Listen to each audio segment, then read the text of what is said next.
former EVP, KSCSTE and Principal Secretary to Government Science and Technology Department. Dr. S.K. Satish, Professor, Center for Atmospheric and Oceanic Sciences, Chairman, Divecha Center for Climate Change.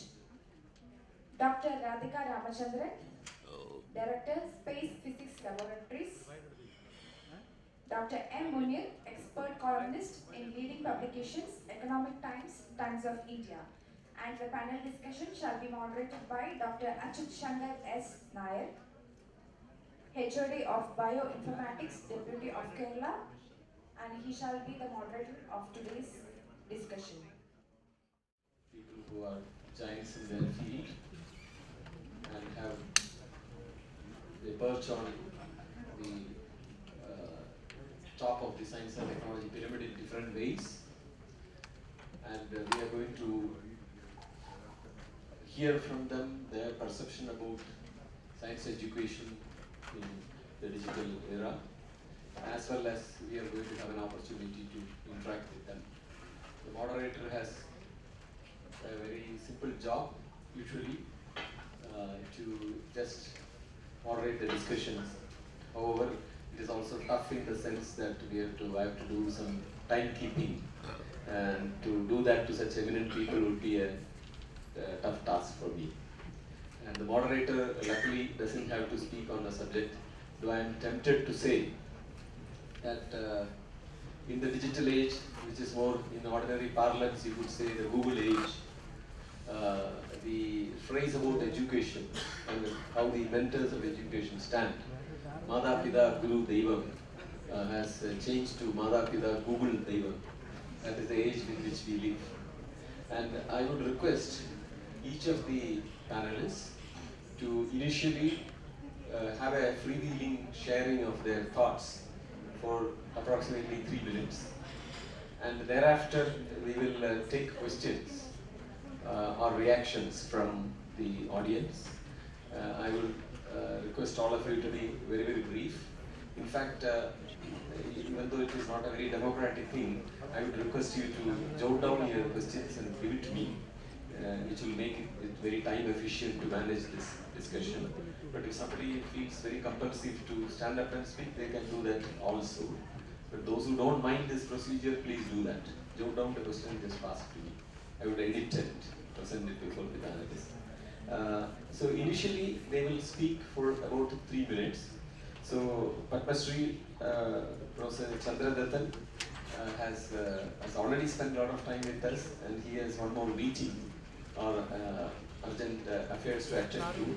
So he would speak slightly more, possibly taking the time for the 2 rounds, and because he will have to leave about before the discussion concludes.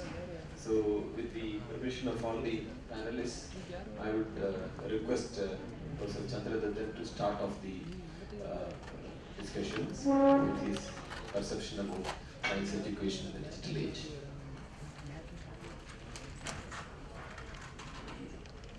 Very good morning to all the distinguished panelists and also my respected audience. I have association with the Talentspire for more than 2 years, especially with Professor Jayumar, Matthew and Professor Warrior. We had been in different functions, especially for bringing up the young talent in the school children. 4 points I just want to pass on to you for giving a kick to your thought process. Number 1 is a lot of teachers, I hope, from the school authorities and a lot of the teachers are here like that. Somebody may have a feel that this will reduce the effort and work of the teachers. അധ്യാപകന്മാരുടെ അധ്വാന ഭാരം കുറയ്ക്കാനായിട്ടുള്ളൊരു മാർഗമാണെന്ന് ആർക്കെങ്കിലും തോന്നുന്നുണ്ടെങ്കിൽ sorry, it is not. It is the other way. Teachers' job is going to be multiplied and increased by this scheme for benefiting maybe 100 times more benefit to the students. Because any method in the digital system no method can replace the presence and relation of a teacher. Let us understand it first. So teachers should be well aware of the package. The total packages available system, teachers should be well aware. And you know, after going through all this kind of technique, if the students, if they ask some small questions and more clarifications, the teacher should be able to do it. For that, the Talentspire team should have a continuous link and coordination with the concerned school who have opted to get it. And also for updating the system with respect to the technology. This is the first point I wanted to tell. Second point is there was a lot of discussion about the real innovation. I just want to tell some fundamentals on what is innovation. Start from, Dr. Kalam used to tell the students always, you dream and dream. In his books also, when you are awake. What is dreaming? Dreaming is nothing other than a thought process. Thought process in the mind, targeting to a goal or an aim. The thought process will become effective only if your mental background, mental screen is rich with information. That bringing the richness of information and the mental background is the purpose of the school education. And Talentspire is trying to make that information packages much multiplied times for the things. The more the informations are available in the mental background, in the memory pack, it is available, the thought process will be very effective. In the thought process, new ideas should come. The effort should be to bring new ideas. Chandra sir also has mentioned about the idea, the creativity and innovation when it takes place. It's a very tricky thing. The ideas will not get generated just like that. And also at the time when it is getting generated, it will be in a very vague, fluid stage. It should be given a shape. That shape can be given only by continuous thought process and interaction. Once the idea gets a shape, we can even call it as a frozen thought. Then an idea is created. That process is called creativity. But many times in the educational department and institutions, the work stops by creating an idea. It doesn't do any useful thing to the society. Idea will be in the form of a report or a thesis or a graph or a sketch or a circuit diagram. No, it doesn't have any use to the society unless that idea is transformed or translated to a practical system or a product or a device or a machine which is useful to the mankind, to the society. That conversion is called innovation. And this package is going to mold the children for, first of all, to conceiving the idea to a creativity and then converting that idea to a practical system so that it will be useful to the society. Then only the process is completed. Of course, converting to a practical system or a product or a device is not a simple thing. It may not be possible for the students and teachers alone to do it, etc. But they can have a model, they can have a prototype, small, which further the technologists, engineers, industries can contribute a lot by interlinking and connecting. That's why Chandra sir has told us the interdisciplinary approach. We practice in rocketry in ISRO, we have an engineering called system engineering. System engineer takes care of coordinating with all the other branches of engineering and try to resolve the issues between the branches, coordinate them, integrate the total technology and make the final product, either a rocket or a satellite which you do it. That system engineering aspect also is important. Third point I wanted to tell is, while we are teaching the children, many times this basic science, the theories, etc., in my experience, I can tell you, like Satish has very nicely told, I was also from a very country, a Malayalam medium school. We learned so many things, but the children may not know what for we are learning. At least in the physics 6th or 7th class, when you are learning heat, by heat, the metals expand, they are told. The metal expand.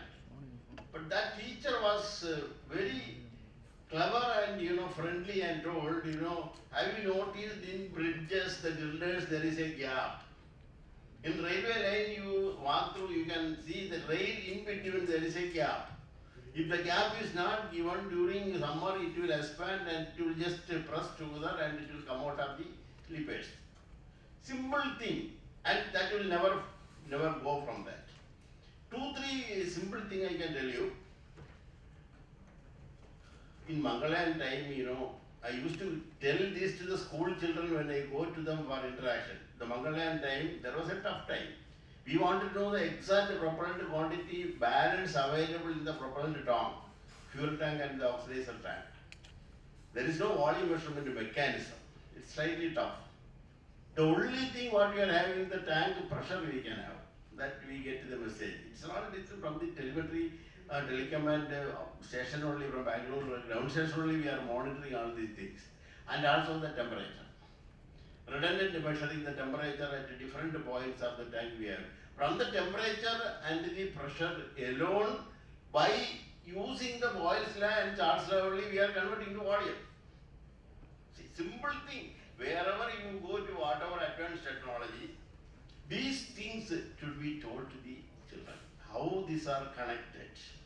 In fact, my engineering class, when the mathematics professor was teaching the parabola and hyperbola and finding it difficult to fix up the focus and all other things, etc., we were telling, murmuring, what is the use of the parabola and hyperbola. And later we found during Chandrayaan time and Mangalam time, without parabola and hyperbola, the trajectory cannot be made at all. Very interesting thing I have in my post-graduation in a higher engineering mathematics, applied mathematics. Very tough, the differential equations are the very high order differential equation. That man, Professor Gupta was, writing the equation from one end of the board, he reaches up to the last end, the equation is not complete. It's about the full board width is the full hall width. And we were really wondering and finally, I just asked him, sir, is these very complex equations and etc. has got any applications and etc. He just told a book, you go and refer that book. He's a very tough man. You go and refer the book. You know that the differential, higher order differential equations in the practical day-to-day affairs, what are wonderful things. From that book only I can understand it. With the teachers, they don't tell all these things. Every musical instruments, including the percussion instruments and the string instruments, half a dozen instruments I can mention. Every note and everything, the raga and the sound which is coming out of it depends upon the vibrations of the membranes, the wave pattern, and the vibrations of the string. Again, the wave pattern at a particular frequency, wavelength, and amplitude is governed by certain differential equations. Order. Even now, when I listen to any music, this is coming to my mind. Yes, these particular rhythms are coming, with respect to that. This concept, recently, 2 months back, there was a young, talented scientist, from the college level, AKG Study Center and Kerala University together conducted, I think, about 120 young scientist people came with their new proposal. One person was doing his PhD thesis work on the role of differential equations connected to the music instruments, especially the chenla, tabla, madalam, mridangam, and the Daka. Daka is a wonderful instrument with respect to.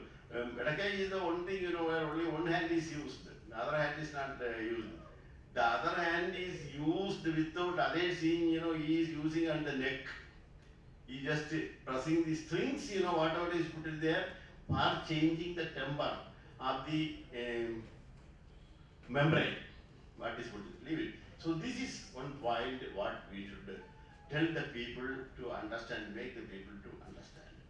This way, if you are going to make this system most useful for the children, definitely ideas will come. From that ideas will become innovations will come, and we will get a useful thing, and we will get candidates like Sadish for this First of all, I wanted to congratulate Sadish. I didn't get a chance for talking. And to Ondis, because of the wonderful academic things and what he has achieved, is congratulations. And I love him so much because he opted for a subject which is for the life of the existence of life in our planet. Especially in the science. When I tell the college, even in here, the students should not feel that everybody should learn science and only science and make innovations and inventions, etc. Don't think. Learning science and understanding about the nature and about the universe, to understand about the total prapancham, is a must for every human being. One is to see that the life, the precious life which exists only in our planet, it should sustain here.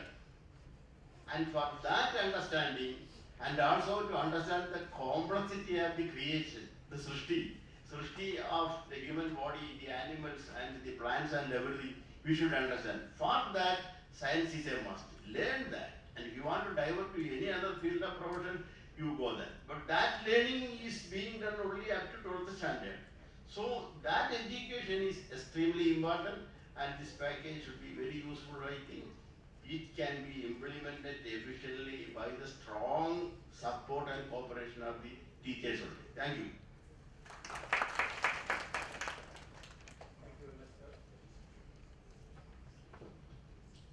Thank you very much. I think he put across this very simple idea that information technology can enrich the landscape in which a student can be creative and from there on go on to innovation. If you wouldn't mind, he also pointed to his struggle to connect higher mathematics to day-to-day life and its applications. Just to add a bit of humor, I would like to share with you what an interviewer experienced with a physics PhD student.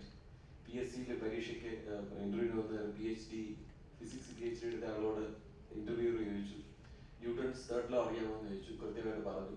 ഒരു ഉദാഹരണം പറയാമോ, real ലൈഫിൽ ഒരു ഉദാഹരണം പറയാമെന്ന് ചോദിച്ചു. അപ്പോൾ അവരോട് ആലോചിച്ചിട്ട് പറഞ്ഞു, റീകോയിൽ ഓഫ് ദ ഗൺ എന്ന് പറഞ്ഞു. അപ്പോൾ എക്സാമിനർ ചോദിച്ചു, ദിവസം വെടിവെക്കാറുണ്ടോ? അത് വല്ലപ്പോഴും നമ്മളെ പാഠപുസ്തകത്തിൽ നിന്ന് ജീവിതത്തിലേക്ക് ഇറങ്ങുക. സാറ് തന്നെ നൽകുന്ന കുട്ടി differential equation, when he reached the perch of technology, he realized it comes to use. നമ്മൾ പലർക്കും നമ്മൾ പഠിക്കുന്ന സയൻസ് നമ്മൾ ഉപയോഗിക്കുന്ന അറിയാൻ ഒരുപാട് കാലം കാത്തിരിക്കേണ്ടി വരുന്നു എന്നുള്ളതാണ്. നമ്മുടെ കഴുത്തിൻ്റെ ഒരു എക്സർസൈസ് യൂണിഫോം ആക്കാനായിട്ട് നമ്മൾ അടുത്തിടാൻ അറ്റം കഴിയുമ്പോൾ അപ്പുറം അങ്ങനെയാണ് ചെയ്യാനായിട്ട് ഉദ്ദേശിക്കുന്നത്. I would request Professor Suresh Das to share. Thank you.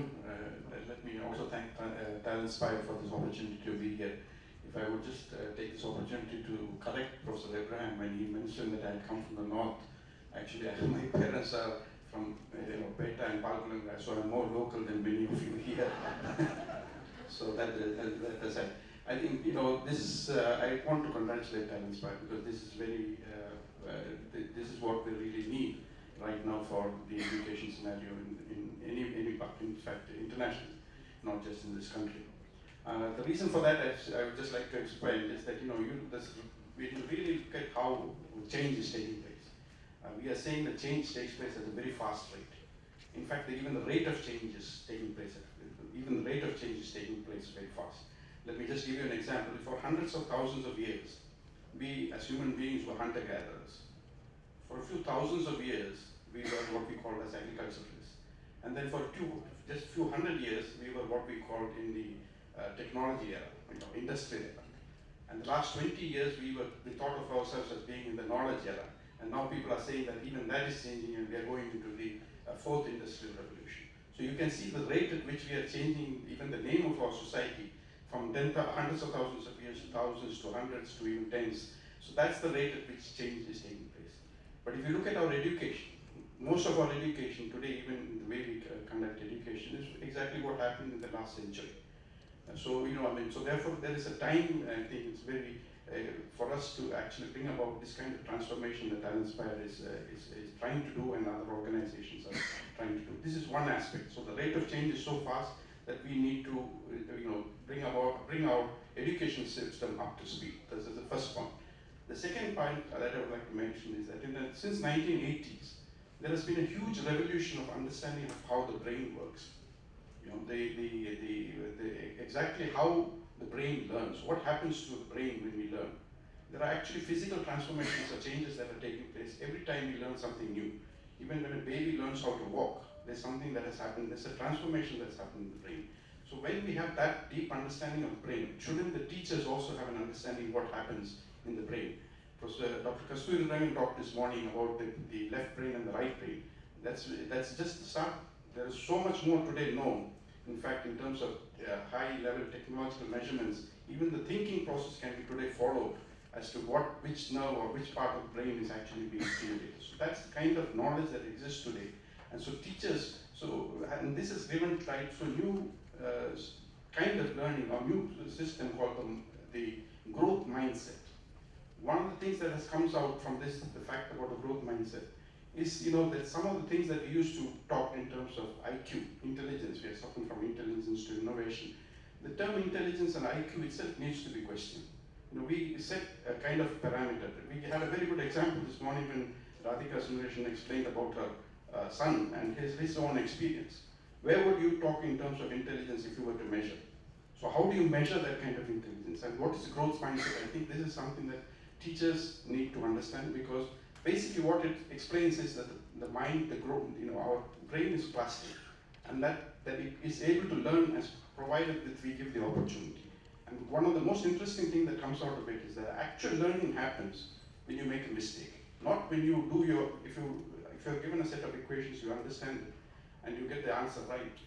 The learning process doesn't happen. It's when you make a mistake, and if there's a helpful teacher around to explain how that mistake has happened and where that mistake happened, that's when it clicks, and that's where you learn. So the learning is just like when you learn how to walk. Without falling, you cannot learn how to walk. So it's the same thing so we have to give this opportunity, because one of the reasons innovation doesn't happen is that you remain in your domain of knowledge. In order to do innovation, you have to go out and risk something that you don't know, and you have to take the help of others, because innovation never happens with the set of knowledge that you have alone. You need a teamwork to happen.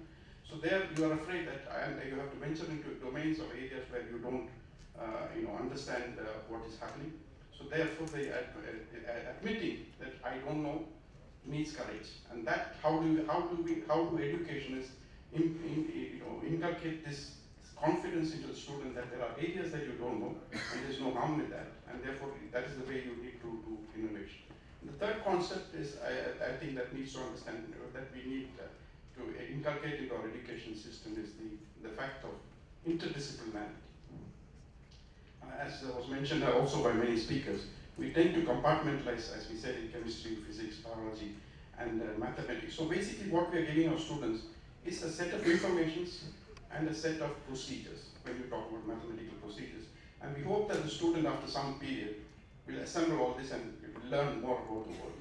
But I think I can just give an example. Say when we teach about oxygen, as a chemist, when you talk about oxygen, you talk about its atomic weight, you talk about its reactions, you talk about how it is formed.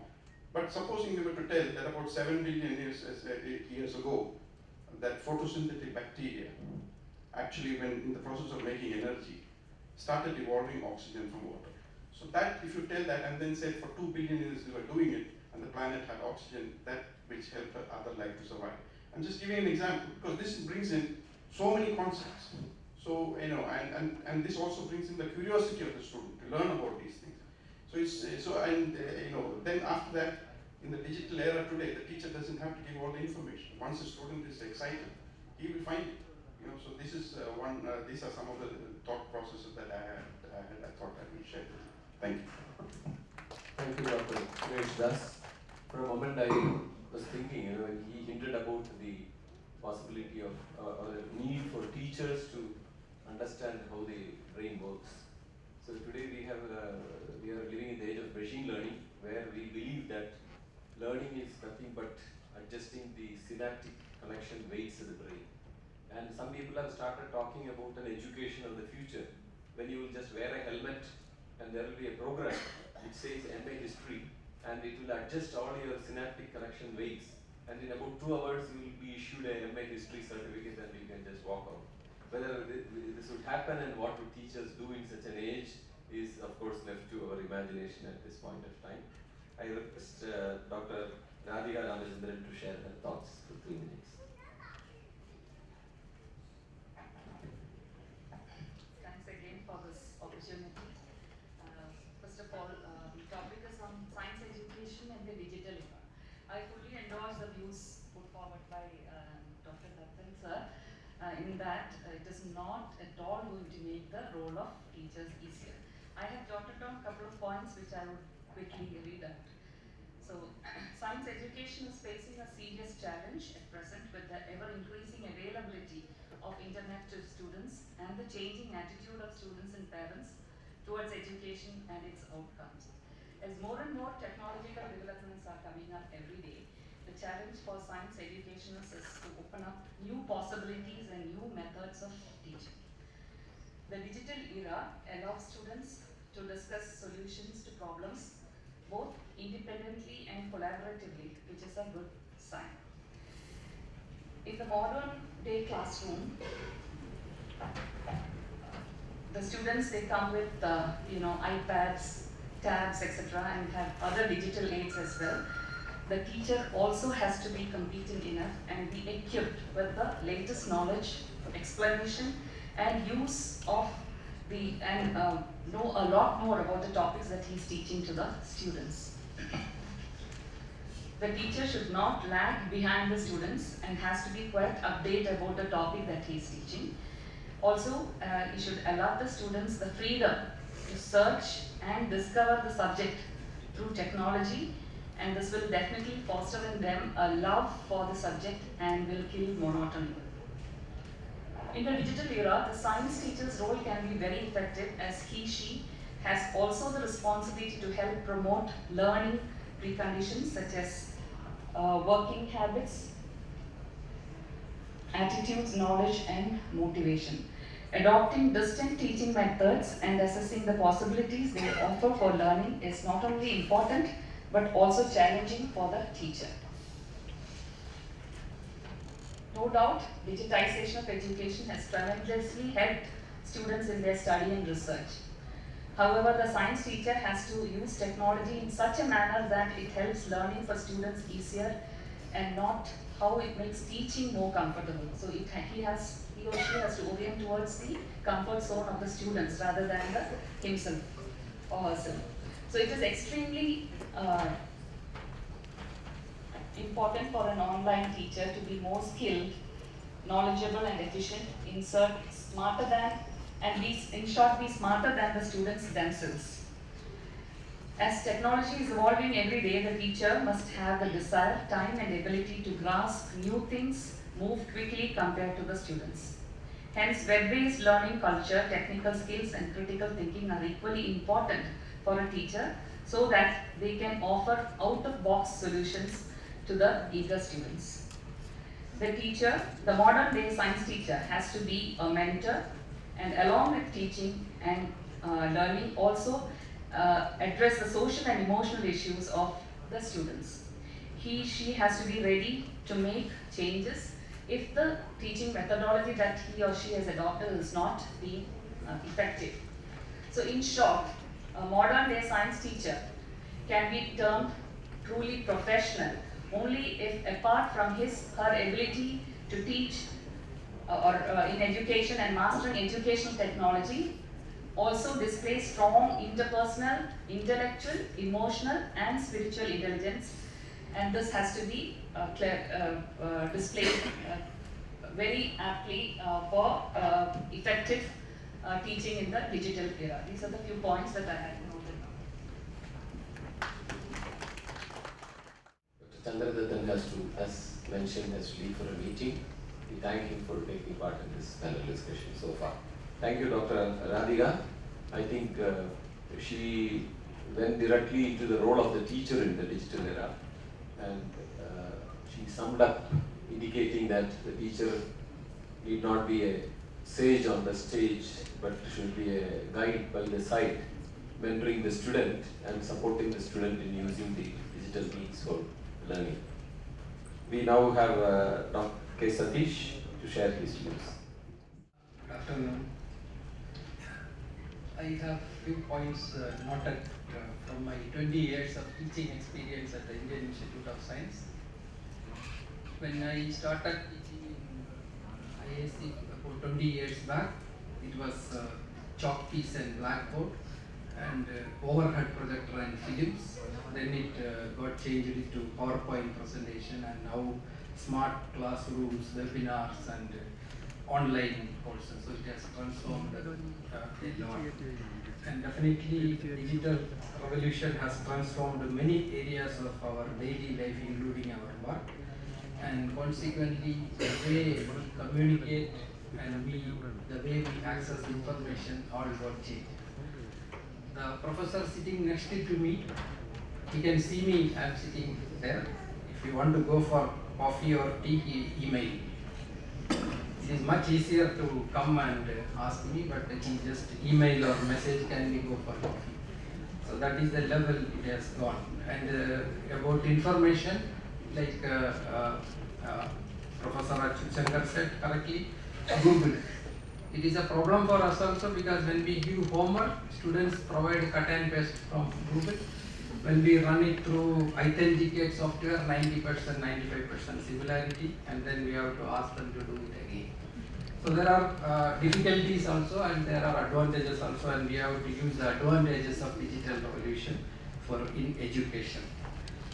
And definitely digital revolution has substantially changed the education system in developed countries. Europe and US, they have substantially utilized the advantages of this revolution. But the question is whether this has transformed the learning process in India. If you ask me this question, I would say probably no, or only in a very limited manner. It's not, we have not taken the full advantage of this development. And not all students are privileged to get the advantages of digital revolution. And it is very important to utilize the advantages of this in our education system, mainly because of two reasons. I know Talentspire is partly doing this, but still I want to mention this. Competition is increasing very sharply, and education has an important role in reducing unemployment.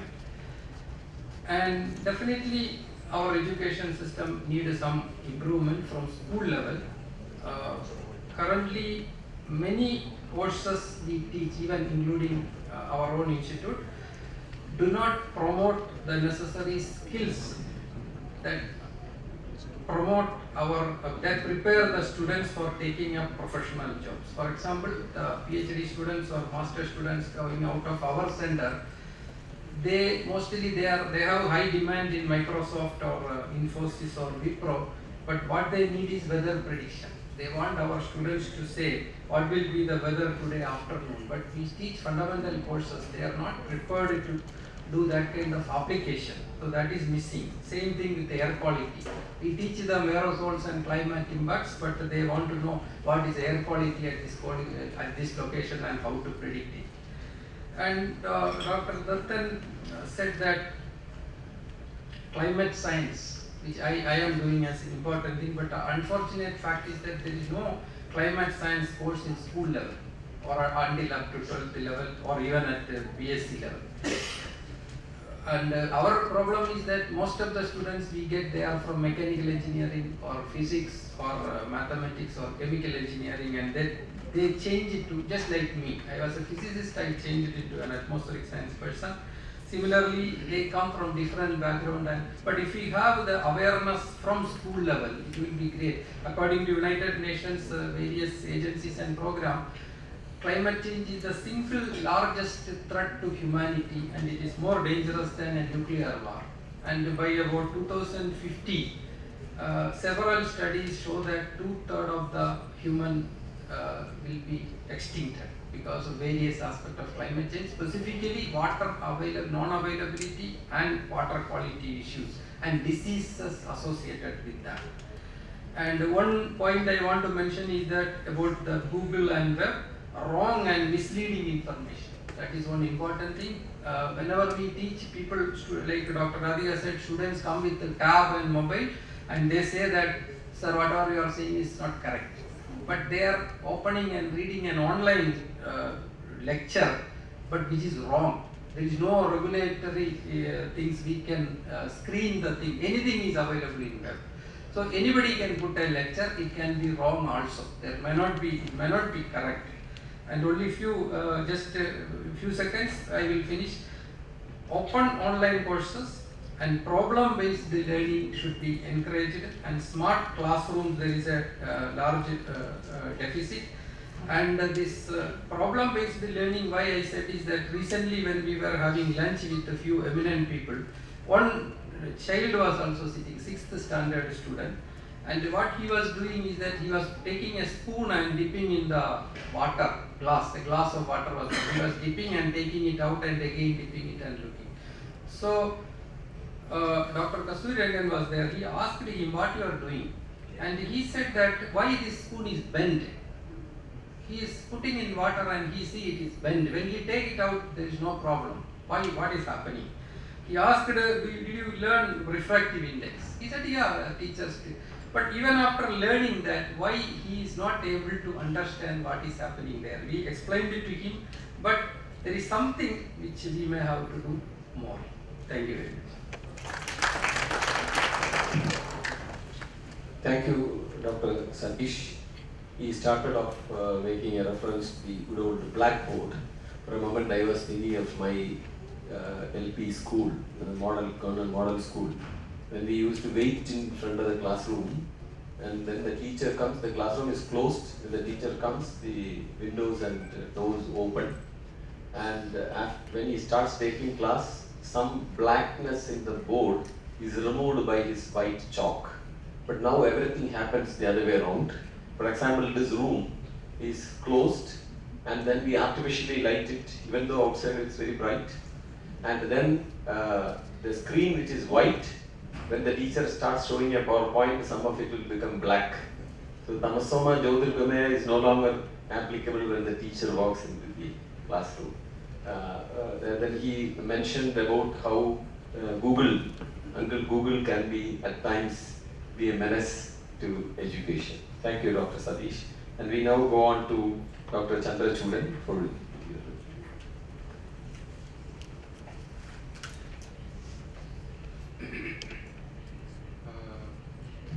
most of the points I have touched upon in my earlier talk. But what is important in when we go about formulating and implementing the Talentspire program is, what is the driving force behind that? The Talentspire is going to be part of the education system. The education system per se is called a HRD program, Human Resources Development Program. What for we develop these human resources is important, but in our country we stop at only developing. Deployment has not been seriously addressed to. That is why all the different deployment areas have got their own development